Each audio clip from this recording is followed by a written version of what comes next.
Welcome back ناظرین، programme میں دوبارہ ہم آپ کا خیر مقدم کرتے ہیں۔ پروگرام کا دلچسپ حصہ جاری ہے۔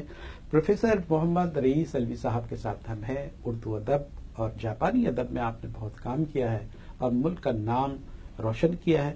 پروفیسر صاحب، مجھے کچھ حوالے کے طور پر ایک آپ کا مان یو شو جو آپ کا ترجمہ ہے، اس سے ایک ترجمہ آپ کا یاد آ رہا ہے اور اس کی اپنی غنائیت جو میں محسوس کر رہا ہوں، آپ اس کو انٹروس کریں گے۔ تڑپ ملنے کے دل میں، تڑپ ملنے کے دل میں در پہ نظریں چونک اٹھتی ہوں، یہ ملکہ کہتی ہے جو شاعرہ بھی ہے۔ تڑپ ملنے کے دل میں در پہ نظریں چونک اٹھتی ہوں کہ جیسے تم ہو، یوں باد خزاں چلمل ہلاتی ہے، کہ یوں باد خزاں چلمل ہلاتی ہے۔ تو یہ جو غنائیت ہے آپ میں، جو نغمگی ہے، جو لیرکس ہے آپ میں، جو دو شاعری اس کو ٹرانسفر کرنا، اس کو ٹرانسفارم کرنا بے انتہا مشکل ہے، لیکن آپ کی جو چیز نظر آ رہی ہے تو ایسا لگتا ہے کہ آپ نے تو پورا شعر خود ہی جو ہے کہہ دیا ہے ملکہ کی یاد میں۔ آپ نے بہت اچھی بات کہی، اور یہ بہت ہی خوبصورت نظم ہے۔ مطلب یہ ملکہ کی جو ہے کہ تڑپ ملنے کے دل میں در پہ نظریں چونک اٹھتی ہوں کہ جیسے تم ہو، یوں باد خزاں چلمن ہلاتی ہے۔ اب کیسا، آپ دیکھیے، اگر ہم اس کو اس طرح سے نہ لکھتے، ترجمہ نہ کرتے، تو اس کا لطف بھی کم ہو جاتا۔ تو جو ہم نے ایک یعنی خاتون کی جو خواہش ہے نا، خاتون کی طرف سے شعر کہا گیا ہے، اس خواہش کو اسی نرمی سے لکھنا تھا، ترجمہ کرنا تھا، تو اسی نرمی سے یہ ترجمہ آپ کو ملا ہے۔ مطلب آپ ایک نسائیت کے احساسات اور محسوسات بھی آپ کے بڑے گہرے ہیں۔ میں آپ کو اس پہ خیال آیا کہ میں سائجیوں کی ایک نظم آپ کو سنانا چاہتا ہوں۔ جی جی، آپ جو میں نے بتایا کہ وہ میر تقی میر اور میر دد جیسے شاعر، سب سے بڑے شاعر جاپانی زبان کے، ان کا ایک دوسرا لہجہ ہے، اس کو آپ دیکھیے، ترجمہ اس کا ترجمہ دیکھیے کہ آئینے شفاف پر، آئینے شفاف پر ذرے کو تو دیکھیں مگر، ذرے کو تو دیکھیں مگر، آئینے شفاف پر ذرے کو تو دیکھیں مگر، دل میں جو پیدا ہو کہیں تھوڑی سی بھی کوئی ہوس۔ واہ! دل میں جو پیدا ہو کہیں تھوڑی سی بھی کوئی ہوس، اس سے نہ رہیے بے خبر۔ یعنی آئینے شفاف پہ آپ دیکھ رہے ہیں، ذرے کو ہٹا رہے ہیں، صاحب گندا صاف کریں، لیکن یہ آئینہ تو دل بھی ہے نا۔ دیکھیے وہی بات ہے نا جو ہمارے یہاں اردو لٹریچر میں ہے کہ دل آئینہ ہے، ان کے یہاں بھی یہی بات ہے کہ دل میں جو پیدا ہو کبھی چھوٹی سی بھی کوئی ہوس، اس سے نہ رہیے بے خبر۔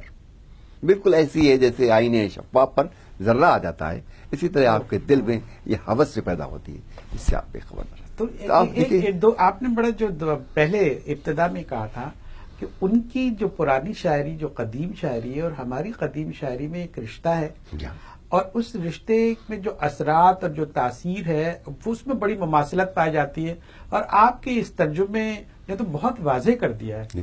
تو کچھ اور بھی آپ تو ہائیکو میں بھی آپ کچھ بہت سارا ہائیکو میں، جی ہاں، دیکھیے ہائیکو تو ایک ایسی شاعری ہے جو ہماری 17ویں 18ویں صدی میں سامنے آتی ہے، ٹھیک ہے نا۔ اور یہ بشو صاحب جن کا ذکر میں نے کیا، جن کی کتاب اندرونی شمال کا تنگ راستہ جو ہے، جس کا میں نے ترجمہ کیا، یہ ترجمہ بھی پورے برصغیر کی کسی زبان میں نہیں ہوا ہے سوائے اردو کے، اور اس کو ہائیکو کی بائبل کہا جاتا ہے، اس کتاب کو۔ اس کتاب کو، یعنی جو سفر نامہ ہے بشو کا، اس کتاب کو ہائیکو کی بائبل کہا جاتا ہے، ہولی بک کے طور پر۔ یہ اگر آپ نے اس کو نہیں پڑھا تو اس کا مطلب ہائیکو نہیں جانتے آپ۔ اس کتاب کی اہمیت یہ ہے، اور یہ ایک سفر نامہ ہے جو اس وقت یعنی 17ویں صدی میں بشو نے کوئی 2500 کلومیٹر کا سفر پیدل کیا تھا۔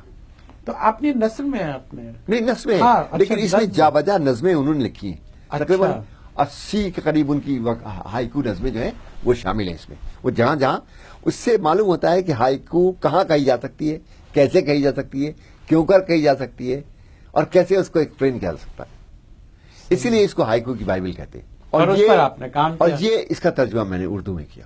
اور یہ جو ہے، یہ جو آپ دیکھیے کہ یہ کسی زبان میں ہندوستان کی، برصغیر کی، بنگال کی کسی زبان میں ترجمہ نہیں. یہ ہمارا جو وہ ہے کیا کہیں آپ، جو بھی کہیں، کامیابی کہیں کہ اردو میں یہ بات سب سے پہلے ہو. تو آپ تو جو ہے وہ بہت ہی مطلب پائنیر میں آپ کا شمار ہو رہا ہے. اچھا، اب اس میں دیکھیے ہائیکو کیا چیز ہے. اب میں ذرا سا اگر آپ اجازت دیں تو میں ہائیکو کی ایکسپلین کر دوں کہ ہائیکو کو لوگ سمجھتے ہیں کہ 3 مصروں کی شاعری ہے، مختصر شاعری ہے، 3 مصروں کی شاعری ہوتی ہے. 5-7-5 کا اس کا ردم ہے. صحیح. یعنی پہلا مصرع 5 صوتی آہنگ ہوتے ہیں، دوسرا مصرع 7 صوتی آہنگ ہوتے ہیں، آ ای او اے او. اچھا. ایسے صوتی آہنگ جاپانی زبان کا جو ایسے ہوتا ہے. تو پہلے 5 ہے، پھر دوسرے میں 7 ہے، اور پھر تیسرے میں جیسے اردو میں ہوتے ہیں جی 5 ہے. ایسے ہوتا ہے. اور یہ کہ اس کا یہ صرف اتنا ہی نہیں ہے، بلکہ یہ ایک ایسا سمبولک ہے ایشو، سمبولک ہے، علامتی ہے. جی جی. اور اس کے اندر جو خیالات ہوتے ہیں وہ بہت گہرے ہوتے ہیں. صحیح. تو صرف لفظوں پہ نہ جائیں آپ، اس لفظوں کے پس منظر میں بھی کچھ ہوتا ہے. اور وہ کہتے یہ ہیں کہ جو کچھ کہا گیا ہے ہائیکو میں اس سے زیادہ نہیں کہا گیا ہے. تو جو نہیں کہا گیا ہے وہاں تک پہنچنا ہے آپ. ارے وہ میں وہ یاد پڑتا ہے، ایک جگہ میں نے پڑھا سنا تھا کہ جاپانی کہتے ہیں کہ ہمارا کام جاننے پہ کام نہیں کرنا ہے، نہ جاننے پہ کام کرنا ہے. جو اب تک ہم جان نہیں سکے بس ہم وہی جاننا ہمارے علم کی جو ہے ہماری کوشش ہے اور کاوش ہے. جاپانی کا ایک خاص ایک فلاسفی ہے. اچھا دیکھیے فلاسفی کیا ہے ان کی فلاسفی یہ ہے کہ عدم اور وجود، عدم سے وجود اور وجود سے عدم کا، عدم بھی اور وجود بھی، جی جی، دونوں جو ہیں کیا ہیں، وجود ہیں. اچھا عدم مطلب وہ کہتے ہیں کہ لافانی ہے یہ ساری عدم جو ہے وہ بھی کوئی چیز ہے، نہ ہونا بھی ہونا ہے، اور ہونا تو ہونا ہے. یہ جس طرح کے نفسیات میں والے کہتے ہیں کہ نہ ذہن میں نہ کی تصویر نہیں ہے، لہذا نہ ہے، کچھ نہ کچھ ہے. ہاں کچھ نہ کچھ، جو کچھ ہے، جو کچھ ہے نہ نہیں لگا آپ کہتے ہیں کچھ نہیں ہے تو کچھ نہیں ہے، کچھ نہ کچھ ہے. ہاں یہ ان کی فلاسفی. اور اسی لیے یہ زین بدھ مت کی فلاسفی ہے، زین بدھ مت کی. تو اس پہ وہ اپنی سماج کو قائم رکھتے ہیں. آپ کی گفتگو سے مجھے جو بھی اندازہ ہوا وہ یہ ہوا کہ آپ نے ان کی جو تاریخ کو گرفت میں لیا اپنی، اس میں آپ کو تاریخ بھی پڑھنی پڑی ہوگی، ان کا جو سماجی جو ہے رچاؤ بچاؤ، اس پہ آپ نے کیا محنت کی اور کس طرح آپ نے اس کو لیا؟ نہیں دیکھیں اب بات یہ، آپ کسی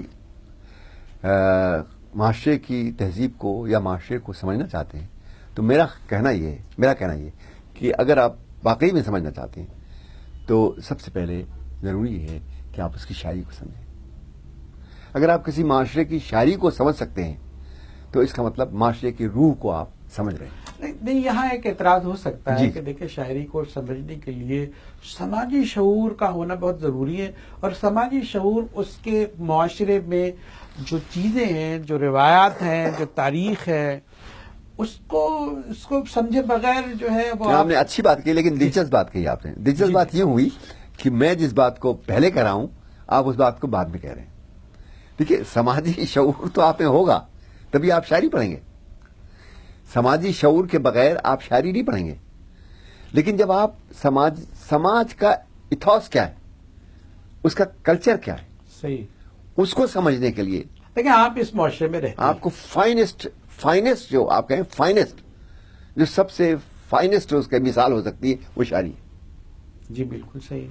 تو جب آپ فائنسٹ مثال کو سمجھیں گے تو پھر آپ جائیں گے واپس معاشرے میں، او یہ ایسے ہے، اچھا یہ ایسے ہے، اچھا یہ یوں ہے، اس طرح سے پھر آپ سمجھتے ہیں. ناظرین چھوٹا سا بریک لیتے ہیں. پروفیسر رئیس الوی صاحب ہمارے ساتھ موجود ہیں. ہم مرحلہ وار جو ہے گفتگو کو آگے بڑھا رہے ہیں. ہمارے ساتھ رہیے، ایک چھوٹا سا بریک.